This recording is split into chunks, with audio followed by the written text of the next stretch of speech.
Masters Paramahamsa స్వాధ్యాయ ఛానల్కి స్వాగతం మాస్టర్స్. ఈరోజు మనం ఒక యోగి ఆత్మకథ పుస్తకంలోని 41వ అధ్యాయం గురించి తెలుసుకుందాం మాస్టర్స్. ఈ అధ్యాయం పేరు దక్షిణ భారత విహారయాత్ర. ఆ గుళ్ళోకి ప్రవేశించిన మొట్టమొదటి పాశ్చాత్యుడివి నువ్వే డిక్. ఇదివరలో ఎంతోమంది ప్రయత్నం చేసి విఫలులు అయ్యారు. నా మాటలకు శ్రీ రైట్ ఆశ్చర్యపడినప్పటికీ తర్వాత సంతోషించాడు. అంతకుముందే మేము దక్షిణ భారతంలో మైసూరు నగరాన్ని పరివీక్షించే ఒక కొండ మీద ఉన్న సుందరమైన చాముండేశ్వరి ఆలయంలోంచి బయటికి వచ్చాం. అక్కడ మేము మైసూరు రాజవంశం వారి కులదేవత అయిన చాముండి స్వర్ణ రజత పీఠాల ముందు మోకరిల్లాం. శ్రీ రైట్ కొన్ని గులాబీ రేకుల్ని జాగ్రత్తగా చుట్టి పెట్టుకుంటూ ఈ విశిష్ట గౌరవానికి జ్ఞాపక చిహ్నంగా పూజారి పన్నీటితో పవిత్రం చేసిన ఈ గులాబీ రేకుల్ని ఎప్పటికీ దాచిపెట్టుకుంటాను అన్నాడు. నా సహచరుడు నేను మైసూరు రాజ్యం అతిథులుగా 1935 నవంబర్ నెల గడుపుతున్న రోజులవి. మహారాజా వారి వారసులు యువరాజా శ్రీ కంఠీరవ నరసింహరాజ వడయారు గారు ఉత్తమ సంస్కారవంతము అభ్యుదయశీలము అయిన తమ రాజ్యాన్ని సందర్శించవలసిందిగా నన్ను నా కార్యదర్శిని కోరారు. గత పక్షం రోజుల్లో నేను మైసూరు నగరంలోని పురమందిరంలోనూ మహారాజా వారి కళాశాలలోనూ విశ్వవిద్యాలయ వైద్య విద్యాలయంలోనూ వేలాది పురజనుల్ని విద్యార్థుల్ని ఉపదేశించి ఉపన్యాసాలు చేశాను. అలాగే బెంగళూరు నేషనల్ హై స్కూల్లోనూ ఇంటర్మీడియట్ కాలేజీలోనూ 3000 మంది సమావేశమైన చెట్టి టౌన్ హాల్లోనూ మహాజన సభల్లో ప్రసంగించాను. అమెరికాను గురించి నేను చిత్రించిన రూపం శ్రోతల్ని ముగ్ధుల్ని చేసిందో ఏమో కానీ పాశ్చాత్య ప్రపంచాల ఉత్తమ లక్షణాలని వినిమయం చేసుకోవడం వల్ల కలిగే పరస్పర లాభాల గురించి నేను చెప్పినప్పుడల్లా హర్షధ్వనులు మాత్రం బ్రహ్మాండంగా వినవచ్చాయి. శ్రీ రైట్ నేను ఇప్పుడు ఉష్ణమండల ప్రశాంత వాతావరణంలో విశ్రాంతి తీసుకుంటున్నాం. మైసూరు గురించి తనకు కలిగిన భావాల్ని అతడు ప్రయాణం డైరీలో ఇలా రాసుకున్నాడు. ఎప్పటికప్పుడు మార్పు చెందుతూ ఆకాశంలో అడ్డంగా విస్తరించుకుని ఉండి దేవుడి చిత్రరచనకు ఆధారమైన కేన్వాస్ వైపు మైమర్చి చూస్తూ ఆనందోన్మత్తులమై అనేక క్షణాలు అలాగే ఉండిపోయాం. దానికి కారణం ఆయన స్పర్శ ఒక్కటే జీవిత నవ్యతతో స్పందించే వన్నెల్ని సృష్టించగలడం. మానవుడు కేవలం రంజక పదార్థాలతో ఆయన్ని అనుకరించడానికి ప్రయత్నించినప్పుడు ఆ వన్నెల పర్వం నశించిపోతుంది. ఎందుచేతంటే ఈశ్వరుడు తైలవర్ణాలను కానీ రంజక పదార్థాలను కానీ ఉపయోగించకుండా వాటికన్నా సులభంగానూ ప్రభావోత్పాదకంగానూ ఉండే కేవలం కాంతి కిరణాలనే సాధనాన్ని వాడడానికి పూనుకుంటాడు. ఇక్కడ ఒక్కసారి వెలుతురు చిమ్ముతాడు. అది ఎరుపును ప్రతిఫలిస్తుంది. మళ్ళీ కుంచె విదిలిస్తాడు. క్రమంగా నారింజ బంగారు వన్నెల కలగలుపులోకి దిగుతుంది. ఆ తర్వాత ఆయన నీటి వంకాయ వన్నె బరిసెతో మబ్బుల్ని తూట్లు పొడుస్తాడు. గాయం నుంచి ఓడే నెత్తురులా ఎర్రటి వలయం లేదా అంచు ఒకటి ఏర్పడుతుంది. ఈ విధంగా ఆయన ప్రతి రాత్రి పొద్దున ఒకే విధంగా క్రీడిస్తూ ఉంటాడు. ఎప్పటికీ మారిపోతూ, ఎప్పటికీ కొత్తగా, ఎప్పటికీ తాజాగానే ఉంటాయవి. వాటికి నకళ్ళు లేవు, నమూనాలు లేవు. అచ్చంగా అవే వన్నెలు ఉండడం అంతకన్నా లేదు. పగటి నుంచి రాత్రికి, రాత్రి నుంచి పగటికి భారతదేశంలో జరిగే మార్పులోని అందానికి సాటి మరెక్కడా లేదు. ఒక్కొక్కప్పుడు ఆకాశంలో భగవంతుడు తన రంగుల పెట్టెలోని రంగులన్నింటినీ తీసుకొని ఆకాశంలోకి ఒక్కసారి విరజిమ్మి బ్రహ్మాండమైన బహువర్ణ దర్శిని భాసింపజేస్తాడు. మైసూరు నగరానికి 12 మైళ్ళ దూరంలో ఉన్న భారీ కృష్ణరాజసాగర్ ఆనకట్టకు మేము చేసిన ఒక అద్భుత సాయంకాల సందర్శనాన్ని గురించి చెప్పాలి. యోగానంద గారు నేను ఒక చిన్న బస్సు ఎక్కాం. బ్యాటరీకి బదులుగా క్రాంకు తిప్పడానికి ఒక చిన్న కుర్రవాడు ఉన్నాడు అందులో.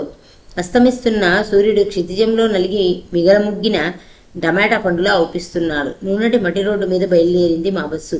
పట్టు పరిశ్రమకు, సబ్బులు, చంద్రపు నూనె తయారీకి ప్రసిద్ధిగాంచిన మైసూరు పట్టణ పరిసర ప్రాంతాలకు నీటిపారుదలకి ఉపయోగపడే ఈ ఆనకట్టను 1930లో నిర్మించారు.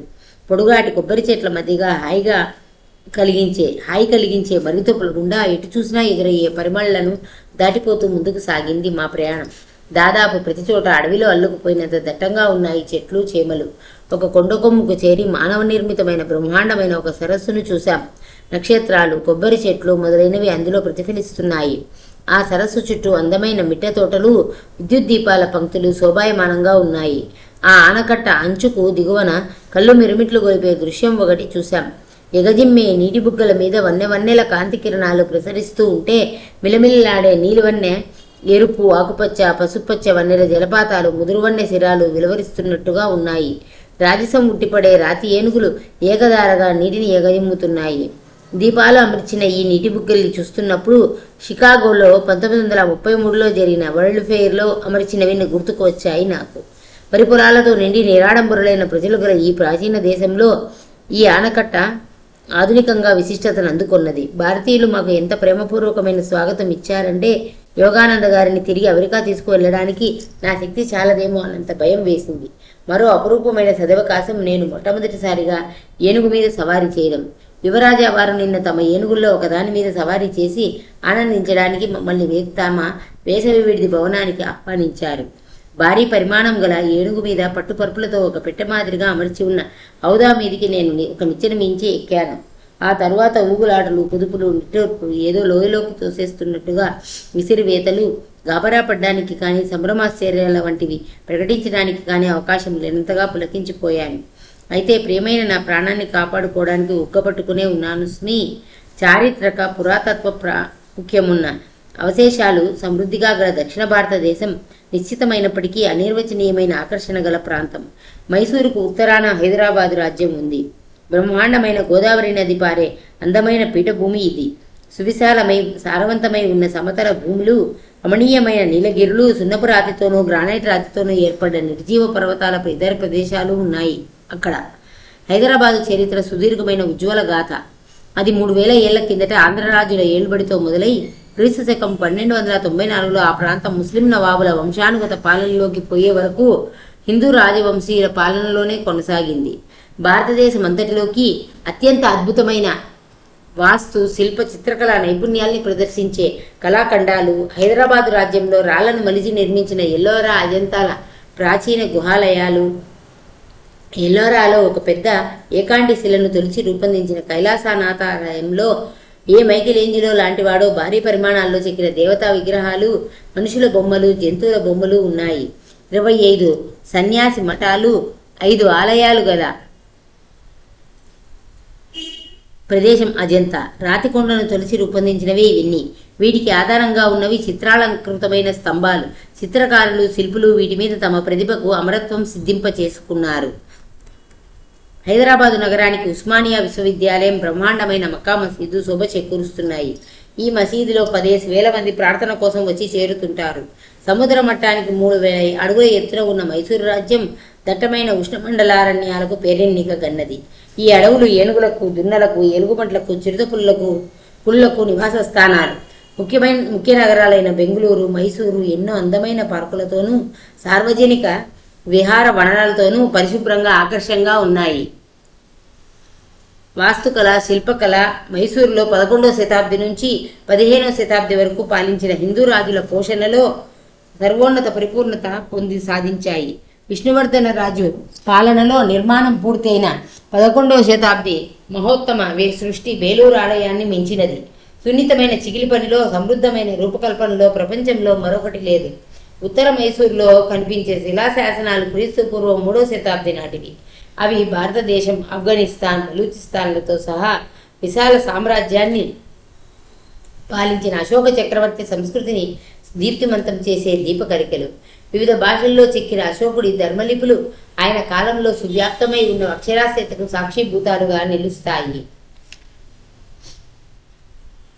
13వ శిలాశాసనం యుద్ధాల్ని ఇలా నిరసిస్తుంది: ధర్మ విజయాన్ని తప్ప మరి దేన్ని నిజమైన విజయంగా పరిగణించకండి. రాజు నిజమైన ఘనత తన ప్రజలు నైతికమైన అభివృద్ధి సాధించడానికి అతను చేసే సహాయం మీదే ఆధారపడి ఉంటుందని 10వ శిలాశాసనం ఘోషిస్తుంది. 11వ శిలాశాసనం నిజమైన కానుకను నిర్వచిస్తూ అది వస్తురూపమైనది కాక సత్య వ్యాపన రూపమైన సత్తు అని తెలియజేస్తుంది. దేవానాం ప్రియుడైన ఆ చక్రవర్తి 6వ శిలాశాసనంలో ప్రజాహిత కార్యకలాపాల గురించి తనతో ముచ్చటించడానికి పగలు కానీ రాత్రి కానీ ఏ సమయంలోనైనా సరే తన దగ్గరికి రావచ్చునని ప్రజల్ని ఆహ్వానిస్తాడు. అంతేకాకుండా తన రాజోచిత కర్తవ్యాన్ని చిత్తశుద్ధితో నిర్వర్తించడం వల్ల తోటి ప్రజలకు తాను తీర్చుకోవాల్సిన రుణం నుంచి విముక్తి పొందుతున్నానని కూడా అంటాడు. అందులో అశోకుడు అజేయుడైన చంద్రగుప్త మౌర్యుడి మనుమడు. ఈ చంద్రగుప్తుడు అలెగ్జాండర్ భారతదేశంలో నిలిపిన సైనిక పటాలను సర్వనాశనం చేసి క్రీస్తు పూర్వం 305లో సెల్యూకస్ ఆధిపత్యంలో దండెత్తి వచ్చిన మాసిడోనియా సైన్యాన్ని ఓడించినవాడు. చంద్రగుప్తుడు పాటలీపుత్రంలో మెగస్తనీస్ అనే గ్రీకు రాయబారిని తన ఆస్థానంలో ఆదరించాడు. మెగస్తనీస్ సుఖవంతము, కార్యోత్సాహవంతము అయిన ఆనాటి భారతదేశాన్ని గురించి మనకు వివరాలు రాసిపెట్టాడు. అశోక చక్రవర్తి భారతదేశంలో వివిధ ప్రాంతాల్లో మతధార్మిక స్తూపాలు 84,000 నిర్మించాడు. 14 శిలాశాసనాలు, 10 శిలాస్తంభాలు ఇప్పటికీ నిలిచి ఉన్నాయి. ప్రతి స్తంభము ఇంజనీరింగ్, వాస్తు, శిల్పకళలకు విజయస్తంభం. ఆయన ఎన్నో జలాశయాలు, ఆనకట్టలు, నీటిపారుదల తూములు కట్టించాడు. పెద్ద పెద్ద రహదారులు, చెట్ల నీడ పడే రోడ్లు వేయించి ప్రయాణికుల కోసం అక్కడక్కడ సత్రాలు కట్టించాడు. వృక్ష శాస్త్రాధ్యయనానికి, మందులకు ఉపయోగపడే తోటలు వేయించాడు. మనుషుల కోసం, జంతువుల కోసం వైద్యశాలలు కట్టించాడు. పాటలీపుత్ర అంటే ఇప్పుడు పాట్నా నగరానికి ఆకర్షకవంతమైన చరిత్ర ఉంది. అది ఎటువంటి ప్రాముఖ్యం లేని దుర్గంగా ఉన్న రోజుల్లో క్రీస్తుపూర్వం 6వ శతాబ్దిలో బుద్ధ భగవానుడు దాన్ని సందర్శించాడు. అప్పుడు ఆయన ఇలా జోస్యం పలికాడు: ఆర్యజనులు సాగినంత దూరం, వర్తకులు ప్రయాణించినంత దూరం పాటలీపుత్రం అన్ని రకాల సామాగ్రి వినిమయానికి కేంద్రంగా వారికి ముఖ్య నగరం అవుతుంది. మహాపరినిర్వాణ సూత్రం 2 శతాబ్దుల తరువాత అనే పుస్తకంలో రాశాడు. 2 శతాబ్దుల తరువాత పాటలీపుత్రం చంద్రగుప్త మౌర్యుడి మహాసామ్రాజ్యానికి రాజధాని అయ్యింది. ఆయన మనుమడు అశోకుడు రాజధాని నగరానికి ఇతోధిక సంపన్నత, వైభవం చేకూర్చాడు. విజయధ్వజుడైన చంద్రగుప్త మౌర్యుడు క్రీస్తుపూర్వం 298లో భారత ప్రభుత్వాధిపత్యాన్ని తన కొడుకు చేతుల్లో పెట్టాడు. దక్షిణ భారతానికి యాత్ర సాగించి తన జీవితంలో చివరి 12 ఏళ్లు చేతకాసులేని సన్యాసిగా గడిపాడు. ఈనాడు మైసూరు రాజ్యంలో ఒక ఆలయంగా ఉన్న శ్రవణబెల్గోళ కొండగుహలో ఆత్మసాక్షాత్కారం కోసం తపస్సు చేశాడు. ప్రపంచమంతటిలోకి అత్యున్నత ఏకశిలా విగ్రహం ఉన్నది ఆ ప్రదేశంలోనే. భారీ పరిమాణంగా గట్టి రాతితో చెక్కిన ఈ విగ్రహం గోమటేశ్వర ముని పేర క్రీస్తు శకం 983లో జైన్లు ప్రతిష్ఠించినది. అలెగ్జాండర్ భారతదేశం మీదికి దండెత్తి వచ్చినప్పుడు అతని వెంబడి వచ్చిన వాళ్ళు లేదా ఆ తరువాత వచ్చిన వాళ్ళు, గ్రీకు చారిత్రకులు తదితరులు చిన్న చిన్న వివరాలతో సహా రాసిపెట్టిన వాటిలో ఆసక్తికరమైన కథలు ఉన్నాయి. ఏరియన్, డియోడెరస్, ప్లూటార్క్, భూగోళ శాస్త్రజ్ఞుడు స్ట్రాబో రాసిన వృత్తాంతాల్ని డాక్టర్ జేడబ్ల్యూ క్రిండిల్ ప్రాచీన భారతదేశ చరిత్రను వెలుగులోకి తేవడానికి అనువాదం చేశాడు. విఫలమైన అలెగ్జాండర్ దాడిలో ప్రముఖంగా చెప్పుకోదగ్గ విషయం ఏమిటంటే, హిందూ తత్వశాస్త్రంలోనూ యోగుల విషయంలోనూ సాధుసంతుల పట్ల అతడు చూపిన గాఢమైన ఆసక్తి. అటువంటి వాళ్ళు అప్పుడప్పుడు అతనికి తారసపడుతూ ఉండేవారు, లేదా అతడే గాఢమైన ఉత్సుకతతో వాళ్ళను వెతుక్కుంటూ వెళ్ళేవాడు. ఈ పాశ్చాత్య యోధుడు ఉత్తర భారతంలోని తక్షశిలకు చేరిన కొత్తలో తక్షశిలలో గొప్ప సన్యాసిగా పేరు పొందిన దండామిస్ను తీసుకురమ్మని మొనిసిక్రుతోస్ డయోజినస్ స్థాపించిన హులినిక్ మతానుయాయిను పంపించాడు. విజయీభవ బ్రాహ్మణ్య గురుత్తమ అన్నాడు మొనిసిక్రుతోస్. దండామిస్ను ఆయన అరణ్యవాస ప్రదేశంలో దర్శించుకొని మహాబల సంపన్నుడైన జీస్ దేవుడి కుమారుడు, మానవ మాతృలందరికీ సర్వేశ్వరుడు అయిన అలెగ్జాండర్ మిమ్మల్ని తన సన్నిధికి రమ్మంటున్నాడు. మీరు కనుక మన్నిస్తే మీకు గొప్ప కానుకలిచ్చి సత్కరిస్తాడు, కాదంటే మీకు శిరచ్ఛేదన విధిస్తాడు అన్నాడు. నిర్బంధ ధోరణిలో ఉన్న ఈ ఆహ్వానాన్ని ప్రశాంతంగా అందుకున్నాడు ఆ యోగి. అందుకొని తన పత్రశయ్య మీది నుంచి తల ఎత్తేపాటి ప్రయత్నం కూడా చేయలేదు. అలెగ్జాండర్ జీస్ కుమారుడైతే నేను ఆయన కుమారుణ్ణే అన్నాడు ఆయన. నాకున్న దాంతో నేను తృప్తిగానే ఉన్నాను కనుక అలెగ్జాండర్ దేదీ నాకు అక్కర్లేదు. అతను మనుషుల్ని వెంట వేసుకొని భూమి మీద, సముద్రం మీద వృధాగా తిరుగుతున్నాడు. ఆ తిరుగుళ్లకు అంతు తెలియకుండా ఉన్నట్టు కనిపిస్తోంది. వెళ్ళి అలెగ్జాండర్కు చెప్పు, సర్వేశ్వరుడైన భగవంతుడు గర్వంతో చేసే పనులకర్త కాడని, కాంతికి, శాంతికి, జీవానికి, జలానికి, మానవ దేహానికి, ఆత్మకు సృష్టికర్త అని చెప్పు. మరణం మానవులందరికీ విముక్తి కలిగించినప్పుడు వాళ్ళకి ఏ విధంగానూ దుష్టవ్యాధికి లోను కానక్కర్లేని స్థితిలో ఆయన అందరినీ దగ్గరికి చేర్చుకుంటాడు. హత్యల్ని అసహ్యించుకునేవాడు, యుద్ధాలు రగిలించనివాడు ఆయనే నా ప్రణామాలు అందుకునే దేవుడు. అలెగ్జాండర్ దేవుడేమీ కాడు. అతను కూడా చావుకు లోబడి తీరవలసిన వాడే కనుక అంటూ ఆ తపస్వి తిరస్కార ధోరణిలో ఇంకా ఇలా అన్నాడు. ఇంతదాకా ఆంతరిక విశ్వ సామ్రాజ్య సింహాసనాన్ని అధిష్ఠించని అటువంటి వాడు ప్రపంచాధిపతి ఎలా అవుతాడు? అతను ఇంతవరకు నరకంలోకి కూడా ప్రవేశించలేదు. ఈ భూమి మీద సువిశాల ప్రాంతాల మీద సంచరించే సూర్యుడి గమన రీతిని ఎన్నడూ ఎరగనైనా ఎరగడు. అనేక దేశాలు అతని పేరు విననైనా వినలేదే. ఈ విధంగా ఆ తపస్వి ప్రపంచానికి అధినాథుడు అనిపించుకున్నవాడి చెవులు గింగురులు ఎత్తిపోయే విధంగా ఎన్నడూ విననంత తీవ్రంగా ముక్కచీవాట్లు పెట్టి వ్యంగ్యంగా ఇంకా ఇలా అన్నాడు. అలెగ్జాండర్కు ఇప్పుడున్న రాజ్యాలు అతని కోరికలకు తగినంత విస్తారంగా లేకపోయినట్లయితే అతన్ని గంగానది దాటమను. అతని మనుషులందరినీ పోషించగల దేశాన్ని చూస్తాడు. అలెగ్జాండర్ కానీ అతని సేనా నాయకుడు కానీ గంగానదిని ఎన్నడూ దాటలేదు. వాయవ్యం నుంచి గట్టి ప్రతిఘటన ఎదురవడం చూసి మాసిడోనియా సైన్యం మరి ముందుకు చొచ్చుకొని పోమంటూ తిరుగుబాటు చేసింది. అలెగ్జాండర్ భారతదేశాన్ని విడవక తప్పింది కాదు. తరువాత అతనికి పెర్షియాలో విజయాలు లభించాయి. ఈ విధంగా తపస్వి ప్రపంచానికి అధినాథుడు అనిపించుకున్న వాడి చెవులు గింగురులు ఎత్తిపోయే విధంగా ఎన్నడూ విననంత తీవ్రంగా ముక్కచివాట్లు పెట్టి వ్యంగ్యంగా ఇలా అన్నాడు. అలెగ్జాండర్కు ఇప్పుడున్న రాజ్యాలు అతని కోరికలకు తగినంత విస్తారంగా లేకపోయినట్లయితే అతని గంగానది దాటమను. అతని మనుషులందరినీ పోషించగల దేశాన్ని చూస్తాడు. అలెగ్జాండర్ ఇస్తాననే కానుకలు నాకు పనికిరానివి. దండామిస్ ఇంకా ఇలా అన్నాడు. నేను కానుకగా తలిచేవి, నిజమైన విలువ ఉన్నవని గ్రహించేవి నాకు రోజు తిండి పెట్టే ముక్కలు, నా దప్పిక తీర్చే నీళ్లును. ఆపగా కూడబెట్టుకున్న వస్తు సంపదలు అవి కూడబెట్టిన వాళ్ళకి వినాశకరమైనవని రుజువు అవుతాయి. అజ్ఞానుల్ని పీడించే దుఃఖాన్ని, విసుగుదలను మాత్రమే కలిగిస్తాయవి. నేనైతే అడవిలో ఉండే చెట్ల ఆకుల మీద పడుకుంటాను. కాపలా కాసుకోవడానికి నాకు ఏమీ లేదు. ప్రశాంతమైన నిద్రలో కళ్ళు మూసుకొని ఉంటాను. అలా కాకుండా ప్రాపంచిక విలువ కలిగింది ఏదైనా నాకు ఉంటే దాని భారం నా నిద్రను తరిమేసేది. ఈ భూమి నాకు కావలసిన ప్రతిదీ ఇస్తుంది. తల్లి తన పిల్లకు పాలు ఇచ్చినట్టే నా ఇష్టం వచ్చిన చోటికి నేను పోతాను, భౌతికమైన జాగ్రత్తల బెడద ఏమీ లేకుండా. అలెగ్జాండర్ నా తల నరికేసినా కూడా నా ఆత్మను నాశనం చేయలేడు. అప్పుడు మౌనం దాల్చిన నా తల చెరిగి నా బట్ట లాంటి నా దేహము భూమి మీద ఉండిపోతాయి. వాటి మూలకాలను తీసుకున్నదే అక్కడి నుంచి. నేను అప్పుడు ఆత్మరూపుణ్ణి అయి దేవుడి దగ్గరికి పైకి పోతాను. మనల్ని అందరినీ మాంసకోశంలో ఉంచి కింద ఇక్కడున్నప్పుడు మనం తన ఆజ్ఞలకు బద్దులమై బతుకుతామో లేదో నిరూపించడానికి మనని ఈ భూమి మీద వేసినవాడు. మనం ఇక్కడి నుంచి వెళ్ళిన తరువాత మన జీవితాల మంచి చెడ్డలకు మన దగ్గర సంజాయిషీ తీసుకునేవాడు ఆయన. పాడు పనులన్నిటికీ న్యాయ నిర్ణేత ఆయనే. అణిచివేతకు గురైన వాళ్ళ మూలుగులు ఆ అణిచివేతదారుడికి శిక్ష విధిస్తాయి. అలెగ్జాండర్ నీ సంపద కోరే వాళ్ళని, చావుకు భయపడే వాళ్ళని బెదిరింపులతో భయపెట్టనియ్యి. బ్రాహ్మణుల ముందు అతని ఆయుధాలు శక్తిహీనమైనవి. మేం బంగారానికి మనసు పడం, చావుకు భయపడం. కనుక నువ్వు వెళ్ళి అలెగ్జాండర్కు చెప్పు, నీదైనదేది దండామిస్కి అక్కర్లేదు కనుక నీ దగ్గరికి రాడు. నీకు దండామిస్ దగ్గర నుంచి ఏమైనా కావలిస్తే నువ్వేరా అతని దగ్గరికి. వనిసిక్రుతో సముచితంగా సందేశం అందించాడు. అలెగ్జాండర్ చాలా శ్రద్ధగా విన్నాడు. దండామిస్ ముసలివాడు, దిగంబరుడు అయినప్పటికీ కూడా అనేక రాజ్యాల్ని జయించిన తనకు ఏకైక విరోధిగా, తనను మించిన వాడిగా తారసపడ్డందుకు ఆయన్ని చూడాలన్న కోరిక అంతకు ముందెన్నడూ కలగనంత ప్రబలంగా కలిగింది. దార్శనిక ప్రశ్నలకు జ్ఞానపూర్ణమైన సమాధానాలు చెప్పడంలో పేరుగన్న బ్రాహ్మణ తపస్సుల్ని కొందరిని అలెగ్జాండర్ తక్షశిలకు ఆహ్వానించాడు. అప్పటి వాగ్వివాదం వివరాలు ప్లూటార్కు పొందుపరిచాడు. ప్రశ్నలని అలెగ్జాండరే తయారు చేశాడు. అసంఖ్యాకంగా ఉన్నవి ఏమిటి? బతికున్నవా, చచ్చిపోయినవా? బతికున్నవి చచ్చిపోయినవి లేనివే కనుక. బతికున్నవి చచ్చిపోయినవి లేనివే కనుక. పెద్ద పెద్ద జంతువుల్ని పుట్టించేది ఏమిటి? సముద్రమా, భూమా? భూమి భూమి. సముద్రం కేవలం భూమిలో భాగమే కనుక. అన్నిటికన్నా తెలివైంది ఏమిటి? మనిషికి ఇంతవరకు పరిచయం కానిది, అజ్ఞాతమైన దానికి మనిషి భయపడతాడు. మొదట ఉన్నది ఏది? దినమా, రాత్రా? దినం ఒక దినం ముందు నుంచి ఉంది. ఈ జవాబుకు అలెగ్జాండర్ ఆశ్చర్యం ప్రకటించాడు. బ్రాహ్మణుడు ఇంకా ఇలా అన్నాడు. అసాధ్యమైన ప్రశ్నలకు అసాధ్యమైన సమాధానాలే అవసరం.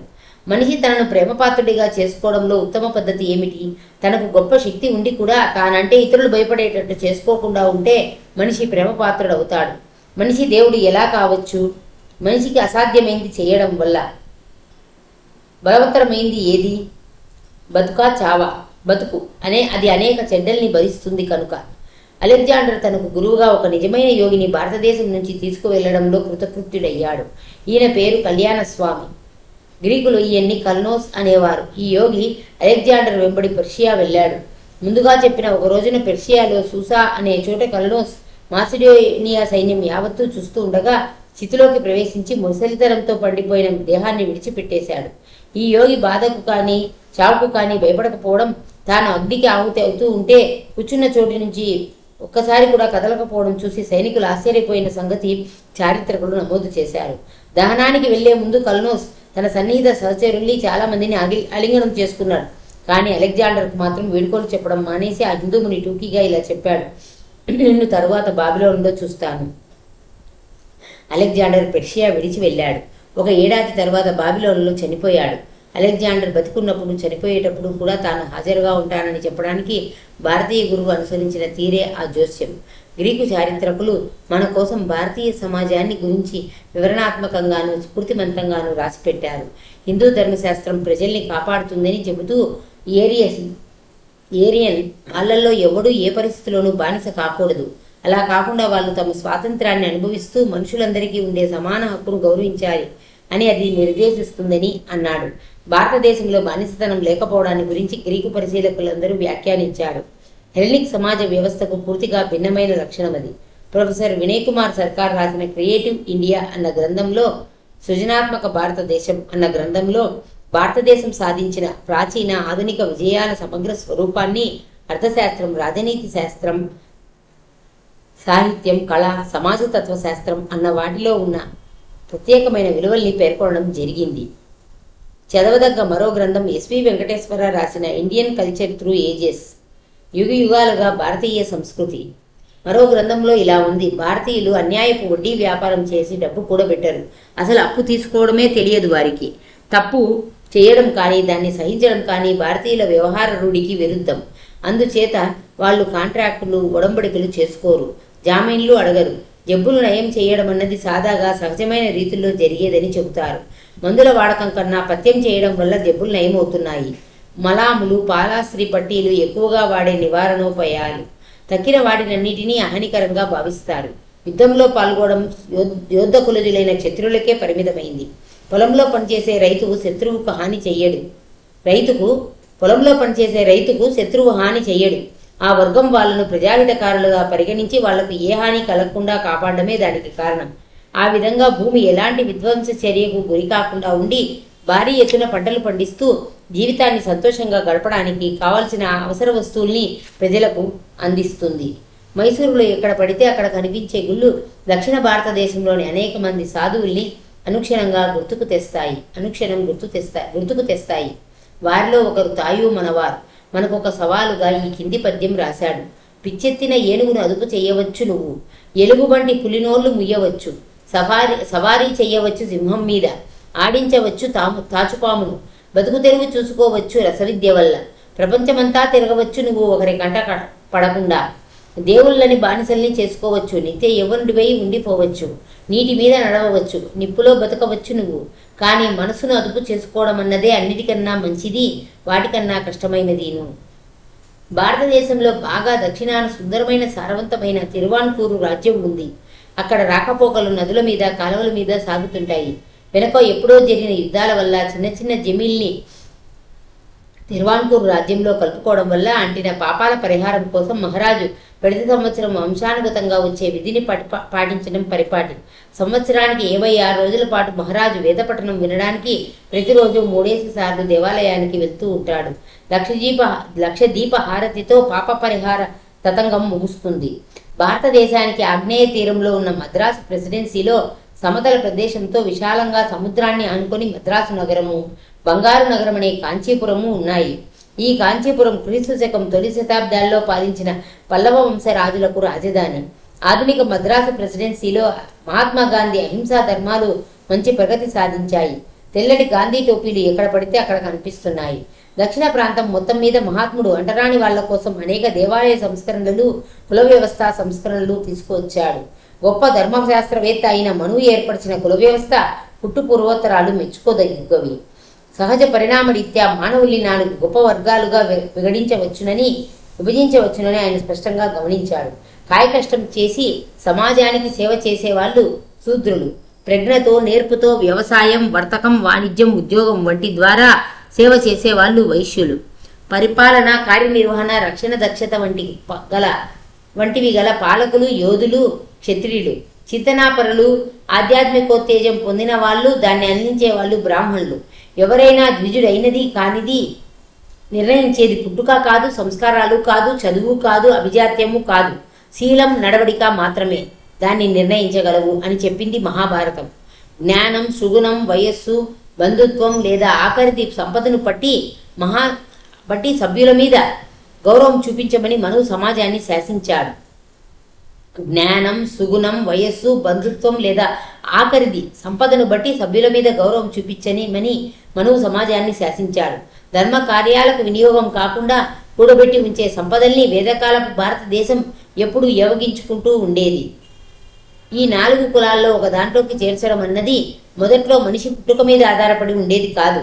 జీవితంలో అతడు సాధించడానికి ఎంచుకున్న లక్ష్యం వల్ల వెల్లడి అయ్యే సహజ శక్తుల మీద ఆధారపడి ఉండేది అని 1935 జనవరి ఈస్ట్ వెస్ట్ పత్రికలో తారామాత రాశారు. ఈ లక్ష్యం ఈ కింది వాటిలో ఏదైనా కావచ్చు.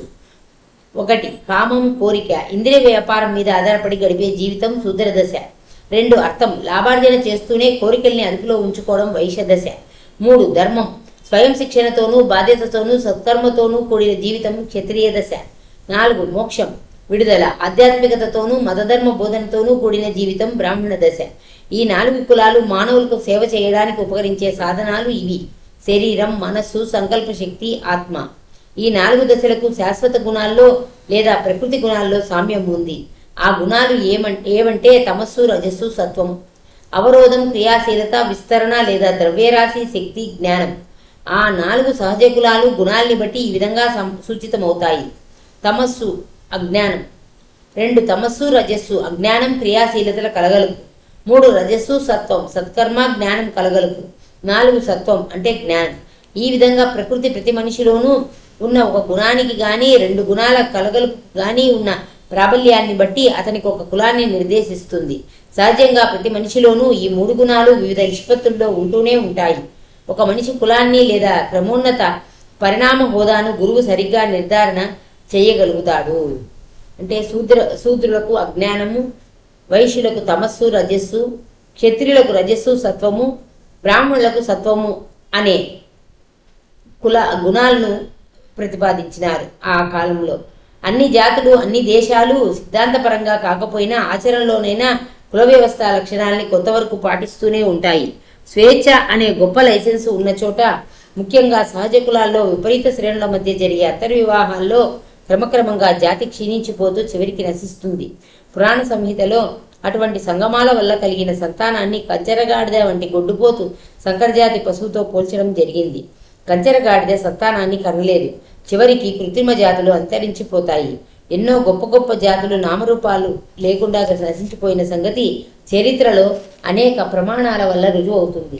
ప్రాచీనమైన ఇతర జాతులు అనేకం సంపూర్ణంగా అదృశ్యమైపోగా జాతి స్వచ్ఛతను కాపాడి అనేక వేల రకరకాల పరిస్థితుల్లో దాని మనుగడను సురక్షితంగా సాగనిస్తూ విశృంఖలతను అదుపులో పెట్టి మహామేధావుల్ని సృష్టించిన ప్రతిష్ట భారతదేశ కుల వ్యవస్థకు మాత్రమే దక్కింది.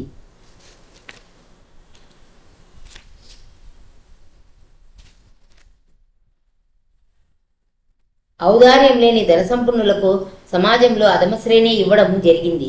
అనేక శతాబ్దుల కాలగతిలో కుల వ్యవస్థ గిడసబారి వంశానుగతమైన నిర్బంధంగా పరిణమించినప్పుడు తీవ్రమైన దుష్ఫలితాలు ఉత్పన్నమయ్యాయి. 1947 నుంచి స్వయం పాలన కావించుకుంటున్న భారతదేశం పుట్టుకను బట్టి కాక కేవలం సహజమైన అర్హత మీదే ఆధారపడ్డ సనాతన కుల మూల్యాల్ని తిరిగి నెలకొల్పడానికి నెమ్మదిగానైనా ఖచ్చితంగా ప్రగతి సాధిస్తోంది. భూమి మీద ప్రతి దేశానికి విలక్షణమైన దుఃఖకారక కర్మ అన్నది ఒకటి ఉంటుంది. జాగ్రత్తగా వ్యవహరించి దాన్ని గౌరవప్రదంగా తొలగించవలసి ఉంటుంది. బహుముఖ ప్రజ్ఞాన్వితమై సుదృఢమైన ఉత్సాహం గల భారతదేశం కుల సంస్కరణ భారాన్ని వహించడానికి సమర్థమైనదేనని నిరూపించుకుంటోంది. శ్రీ రైటు నేను ఇంకొంతకాలం ఇక్కడ ఉండాలని ఉవ్విళ్ళూరేటంతగా ఆకట్టుకుంది మమ్మల్ని దక్షిణ భారతదేశం. కానీ కాలం ఎంతో కాలం నుంచి మొరటుతనం అలవాటు కావడం వల్ల మాకు మర్యాదగా గడువులు పొడిగించడం మానేసింది. త్వరలోనే నేను కలకత్తా విశ్వవిద్యాలయంలో జరుగుతున్న భారతీయ దార్శనిక మహాసభ ముగింపు సమావేశంలో ప్రసంగించవలసి ఉంది. మైసూరు సందర్శన కార్యక్రమానికి చివరగా ఇండియన్ అకాడమీ ఆఫ్ సైన్సెస్కు అధ్యక్షులైన సర్ సివి రామన్తో జరిగిన సంభాషణకు ఆనందించాను. మహాప్రతిభాశాలి అయిన హిందూ భౌతిక శాస్త్రవేత్త కాంతి విస్తరణలో ముఖ్యమైన రామన్ ఎఫెక్ట్ను కనిపెట్టినందుకు 1930లో నోబెల్ బహుమతి అందుకున్నాడు. ఒక పక్క మనస్సు వెనక్కు లాగుతూనే ఉన్న అసంఖ్యాకులైన మద్రాసు విద్యార్థులకు, మిత్రులకు వీడుకోలు చెప్పి శ్రీ రైటు నేను ప్రయాణం సాగించడానికి పూనుకున్నాం. దారిలో మేము కొద్దిసేపు సదాశివ బ్రహ్మం గారి స్మారకార్థం నెలకొన్న పవిత్రమైన చిన్న ఆలయాన్ని సందర్శించడానికి దిగాము. 18వ శతాబ్దిలో జీవించిన ఈ మహాయోగి జీవిత గాథ అనేక అలౌకిక ఘటనలతో నిండి ఉన్నది. సదాశివ బ్రహ్మం గారి స్మారకార్థం నేరూరులో అంతకన్నా పెద్ద గుడి ఉంది. దీన్ని పుదుక్కోట మహారాజు గారు కట్టించారు. అనేక దైవీ చికిత్సలకు సాక్షిగా నిలిచిన యాత్రాస్థలం ఇది. అప్పట్లో పరిపాలన చేసే యువరాజుకు మార్గదర్శకంగా ఉండడం కోసం 1750లో సదాశివ బ్రహ్మం గారు రాసిన ధర్మోపదేశాల్ని పుదుక్కోట రాజ్యాన్ని ఏలిన తరువాతి పాలకులు పవిత్రంగా భద్రపరిచారు. ఈయనకు గల అశ్రమోచితమైన బిరుదు స్వామి సదాశివేంద్ర సరస్వతి. ఈ పేరుతోనే ఆయన పుస్తకాలు, బ్రహ్మసూత్రాలకు, పతంజలి యోగ సూత్రాలకు వ్యాఖ్యానాలు రాశారు. ఆధునిక భారతీయ దార్శనికులు ఈయనను పూజ్యభావంతో చూస్తారు. శృంగేరి పీఠాధిపతులుగా ఉండి కీర్తిశేషులైన శ్రీ శ్రీ చంద్రశేఖర భారతి స్వామివారు సదాశివ బ్రహ్మం గారిని కీర్తిస్తూ ఒక స్తోత్రం రాశారు. ప్రేమాస్పదులు, పరిపూర్ణ జ్ఞాన సంపన్నులు అయిన సదాశివ బ్రహ్మం గారి గురించిన అద్భుత కథలు అనేకం ఈనాటికి దక్షిణ భారత గ్రామాల్లో ప్రచారంలో ఉన్నాయి. ఒకనాడు కావేరీ నది ఒడ్డున సమాధిలో ఉన్న సదాశివ బ్రహ్మం గారు హఠాత్తుగా ముంచుకొచ్చిన వరదలో కొట్టుకుపోవడం కనిపించింది. ఆ తర్వాత కొన్ని వారాలకు కోయంబత్తూరు జిల్లాలో కొడుమూడి దగ్గర ఒక మట్టి దిబ్బకు అడుగున లోతుగా కూరుకుపోయి కనిపించారు. ఊరి వాళ్ళు పారలతో మట్టి తవ్వుతూ ఉండగా ఆ పారలు ఒంటికి తగిలి ఆ సాధువు లేచి చకచకా నడుచుకుంటూ వెళ్ళిపోయారు. సదాశివ బ్రహ్మం గారు ఒకసారి ఒక వృద్ధ వేదాంత పండితుణ్ణి శాస్త్రచర్చలో భంగపరిచినందుకు గురువు గారి చేత చీవాట్లు తిన్నారు. ఆ తరువాత ముని అంటే మాట్లాడని సాధువు అయ్యారు. అబ్బాయి, నువ్వు నోటిని అదుపులో పెట్టుకోవడం ఎప్పుడు నేర్చుకుంటావు అన్నారు గురువుగారు. మీ దీవెనలుంటే ఇప్పుడు ఈ క్షణంలో నండి. సదాశివుల గురువులు స్వామి శ్రీ పరమశివేంద్ర సరస్వతి. ఈయన దహర విద్యాప్రకాశిక అన్న గ్రంథానికి కర్తలు. ఉత్తర గీత మీద ఉత్కృష్టమైన వ్యాఖ్యానం కూడా రాశారు. ప్రాపంచిక మానవులు కొందరు సదాశివ బ్రహ్మం గారు దైవోన్మత్తత చెంది తరచుగా సభ్యత విడిచి రోడ్ల మీద ఆడిపోతుండడం అవమానంగా భావించి గురువు గారికి ఫిర్యాదు చేశారు. స్వామి, సదాశివుడు పిచ్చివాడి కంటే మెరుగు ఏమీ కాడండి అన్నారు వాళ్ళు. కానీ పరమశివేంద్రులు ఆనందభరితులై చిరునవ్వు చిందించారు. అయ్యో, తక్కిన వాళ్ళకి కూడా ఈ పిచ్చి ఉంటే ఎంత బాగుండేది అన్నారు. సదాశివుల జీవితం భగవంతుడి అదృశ్య హస్తంతో జరిగిన అనేక అద్భుత సుందర లీలలతో విలక్షణత అందుకున్నది. ఈ లోకంలో అన్యాయంగా కనిపించేది చాలా ఉంది. కానీ దైవభక్తులు ఆయన చేసే తక్షణ న్యాయానికి అసంఖ్యాకమైన సందర్భాల్ని ధృవపరచగలరు. ఒకనాడు రాత్రి సదాశివులు ఎక్కడికో వెళ్తూ సమాధి స్థితిలో ఉండగా ఒక సంపన్న గృహస్థు వడ్లగారి దగ్గర ఆగారు. అక్కడ కాపలాకు వస్తున్న 3 నౌకర్లు ఆ సాధువుని చూసి దొంగ అనుకుని కొడదామని కర్రలు ఎత్తారు. అంతే, వాళ్ళ చేతులు అలాగే కదలకుండా ఉండిపోయాయి.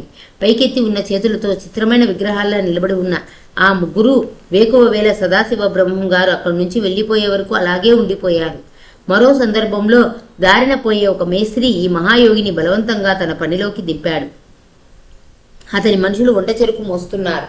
ఆ మౌన సాధువు సవినయంగా తనకిచ్చిన బరువు గమ్యానికి మోసుకెళ్లి అక్కడున్న పెద్ద కట్టెల గుట్ట మీద పెట్టాడు. వెంటనే ఆ గుట్ట అంతా బగబగా మండిపోయింది. సదాశివ బ్రహ్మేంద్రులు కూడా రలింగ స్వామిలాగే బట్ట కట్టుకునేవారు కారు. ఒకనాడు పొద్దున ఈ దిగంబర యోగి పరాకుగా ఒక ముస్లిం సర్దారు గుడారంలోకి ప్రవేశించారు. 2 ఆడవాళ్లు బెంబేలు పడి కెవ్వున అరిచారు. సర్దారు కత్తి దూసి క్రూరంగా సదాశివుల చెయ్యి నరికేశాడు. చెయ్యి తెగి పడిపోయింది. సదాశివులు అదేమీ పట్టించుకోకుండా బయటికి వెళ్ళిపోయారు.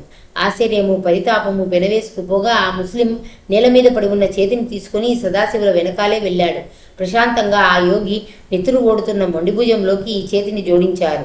అప్పుడు ఆ సర్దారు తనకు ఆధ్యాత్మిక ఉపదేశం ఏమైనా చెయ్యమని సదాశివ బ్రహ్మేంద్రుల్ని కోరగా వేలితో ఇసుకలో ఇలా రాసి చూపించారు. నువ్వు కోరేది చెయ్యకు, అప్పుడు నీకు నచ్చేది చెయ్యవచ్చు. పరిశుద్ధ మనస్థితిని అందుకున్నవాడై ఆ ముస్లిం పరస్పర విరుద్ధమైన ఈ సలహా అహంకారాన్ని జయించడం ద్వారా ఆత్మవిముక్తి పొందడానికి దారి చూపిస్తుందన్న సంగతి అర్థం చేసుకున్నాడు. ఈ కొద్ది మాటల ఆధ్యాత్మిక ప్రభావం ఎంత గొప్పగా పనిచేసిందంటే ఆ తర్వాత ఆ యోధుడు యోగ్యుడైన శిష్యుడు అనిపించుకున్నాడు. అతని పాత అలవాట్లన్నీ పటాపంచలైపోయాయి. ఒకసారి ఊళ్ళో పిల్లలు అక్కడికి 150 మైళ్ళ దూరంలో మధురలో జరిగే ఉత్సవం ఒకటి చూడాలని ముచ్చటగా ఉందని సదాశివుల దగ్గర అన్నారు. అప్పుడు ఆ యోగి తమ ఒంటిని ముట్టుకోమని ఆ పిల్లలతో అన్నారు. అంతే, మొత్తం వాళ్ళందరూ కట్టకట్టుకొని ఒక్క క్షణంలో మధురకు రవాణా అయిపోయారు. ఆ ఉత్సవానికి వచ్చిన వేలాది యాత్రికుల మధ్య హాయిగా తిరిగారు వాళ్ళు.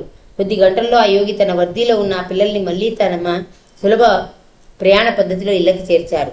మధురలో ఉత్సవ విగ్రహాల ఊరేగింపు గురించి పిల్లలు స్పష్టంగా చెప్పడం విని ఆ పిల్లల చేతుల్లో మధుర మిఠాయి పొట్లాలు ఉండడం చూసి వాళ్ళ తల్లిదండ్రులు ఆశ్చర్యపోయారు. నమ్మకం లేని ఒక యువకుడు ఆ సాధువును ఆ కథను గేలి చేశాడు. తర్వాత శ్రీరంగంలో ఉత్సవం జరిగే సమయంలో అతను సదాశివ బ్రహ్మేంద్రుల్ని సమీపించాడు.